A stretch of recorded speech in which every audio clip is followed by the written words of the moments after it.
Hey there, David Gordon from TheaterMania here. It is Wednesday, September 16th. I'm here with the great Eisa Davis, playwright of Bulrusher, Pulitzer Prize finalist, that you will get to see tomorrow night as part of a reading for Paula Vogel's Bard at the Gate series. I'm excited to talk about this play. I love this play. I love your work. Thank you. Tell me about, take me back to the very beginning when you first started. Like, what inspired this play? Mendocino County, which is about 2 hours north of the Bay Area. And I started going up there when I was a kid with family, and it is absolutely heavenly. I mean, the land is just like rolling hills and redwoods and streams. And then, of course, the Pacific Ocean is right there. Yeah. It's a place that I've gone to for a sanctuary over and over and over again. And I was asked by a friend, a composer, to write some poems that he could set to music for a song cycle for soprano and piano. And I was like, I think I want to write about Mendocino County because I just love it so much. And he was like, that'll do. So I started writing these poems, and I wrote 8 poems that he set to music. This is this amazing composer named Daniel T. Denver. Mm-hmm. And once the 8 were done, I realized that there was the skeleton of a play in those poems. Like almost all of the characters showed up. Oh, interesting. Almost all of the plot was there. And so I was like, I think I'm going to make this a play now. And so that's how it all began. Tell me about, for the people watching this, can you just talk a little bit about the plot? Oh, okay, sure. And I hate asking writers to describe their own play because we're really usually bad at it. Actually, some writers are, but I tend to just start going on tangents. I can never keep to the basics. So let me do my best. Yeah. So there's a girl. She's 18. She's the only Black girl in her town. It's all white town, and she is kind of in that itchy moment of what's my life going to be, what's going to happen. And it takes place in 1955 in this town of Boonville in Mendocino County.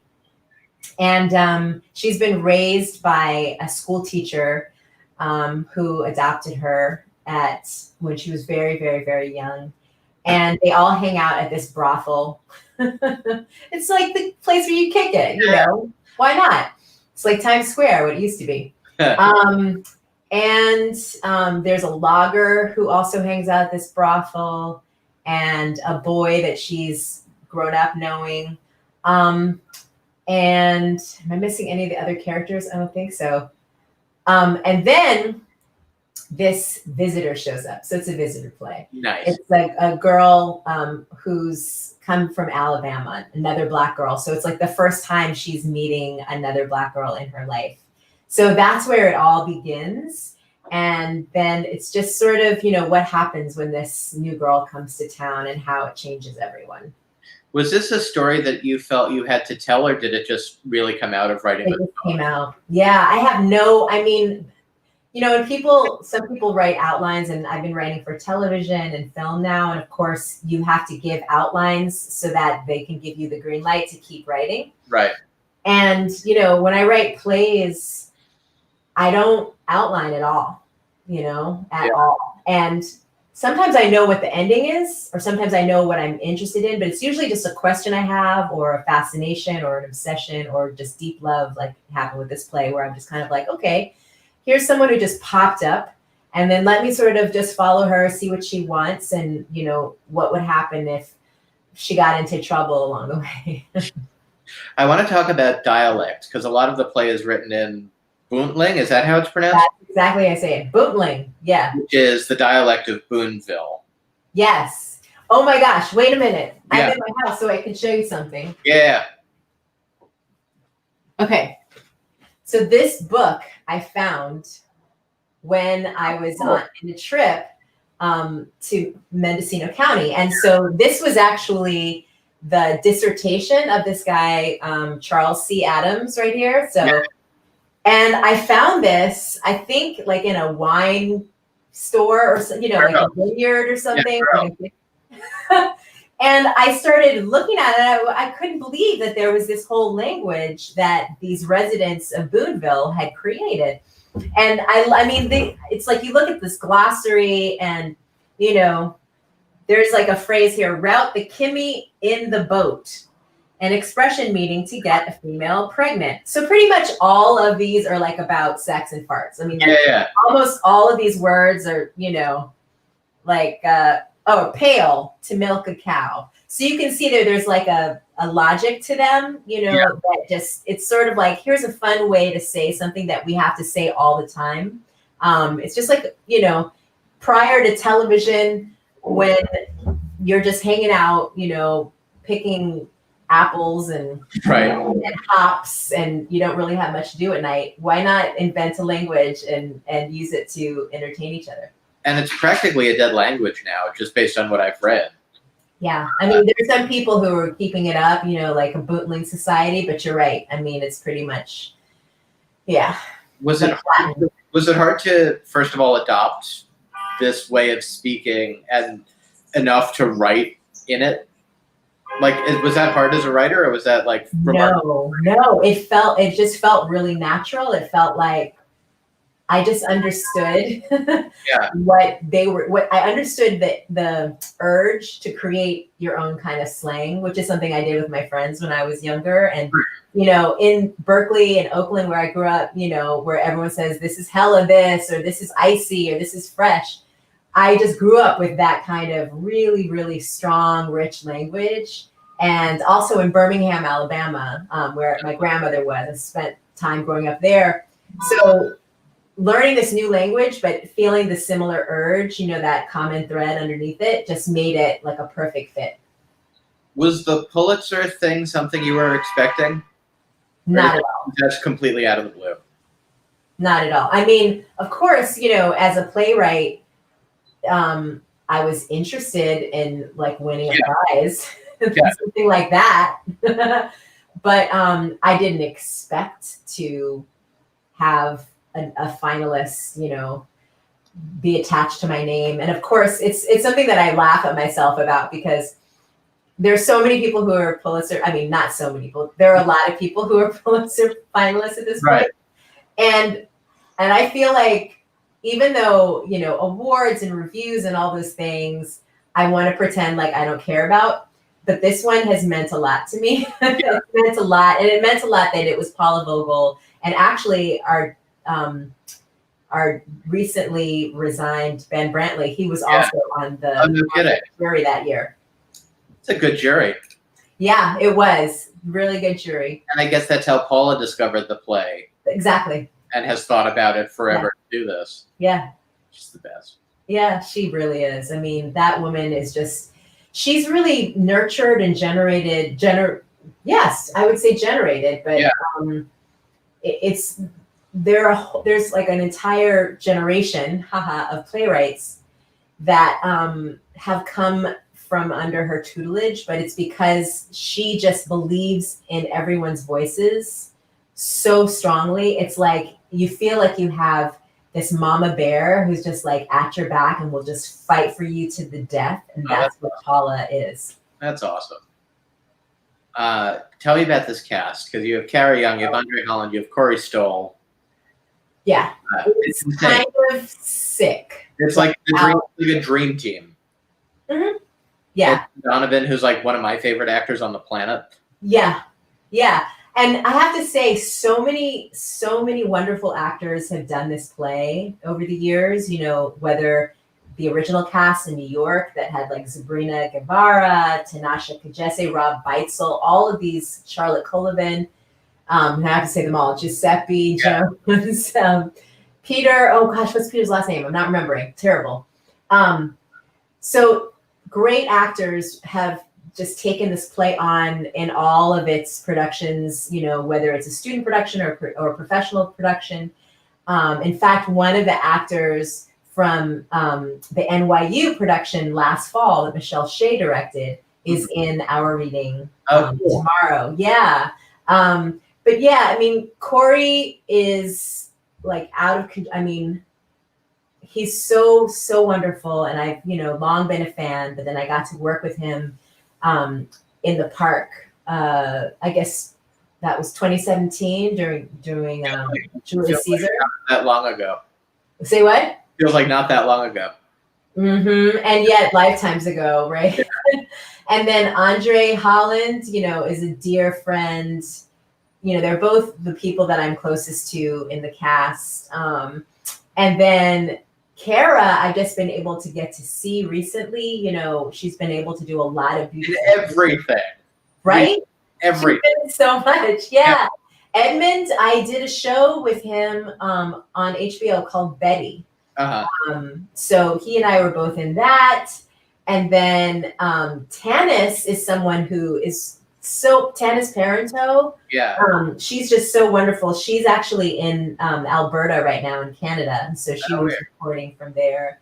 She's fantastic. And then, Sydney. Did I miss anyone? It's just out of control what they do. They're so good. And to be doing it in, our Zoom theater medium, it's stunning to me, like what it is that they were able to do all at once.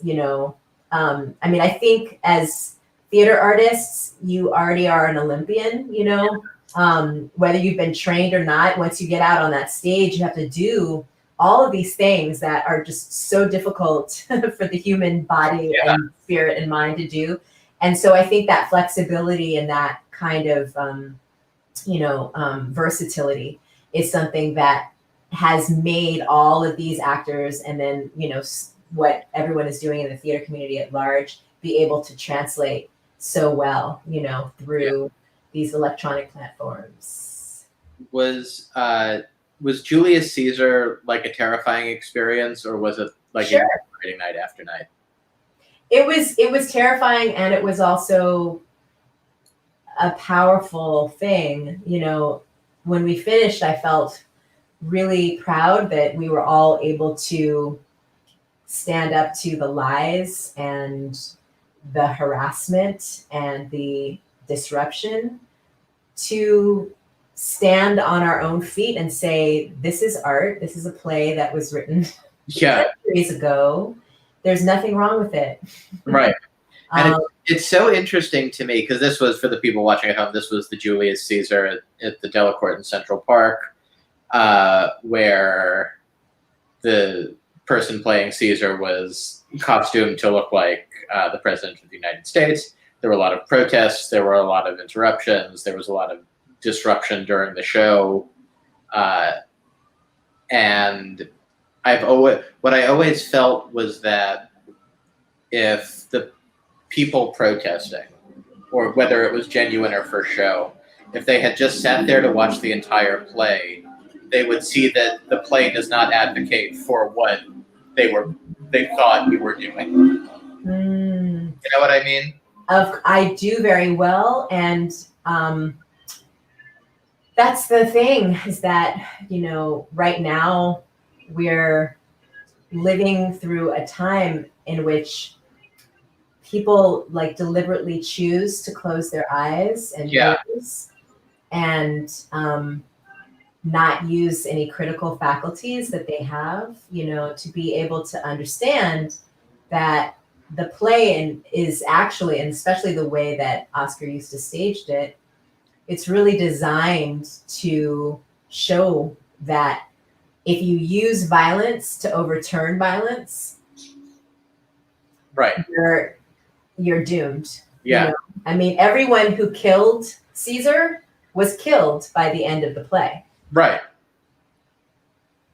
The people protesting didn't care about that part. No, not at all. And I heard, this is what Corey actually sent to me, that the woman who first stormed the stage came up to me while I was holding my bloody knife and I had to usher her off the stage. She actually is running for Congress. Yeah, I saw that. In Florida or somewhere. Yeah. She set up a website for herself to be able to receive donations for her legal funds hours before she came to our stage to the Delacorte and bum rushed. Yeah. Because that was her whole idea, was to, make money, because she never actually needed a lawyer. Yeah. She could pocket all of that and then, show up on Hannity and, all of her shows and have that kind of stardom and that shine that she wanted. Was it, what, are you willing to talk, like, are you open to talking about it? Because I'm just so, like, as an actor on stage, when this happens, like, what goes through your head? I mean, I can only speak for myself. Yeah.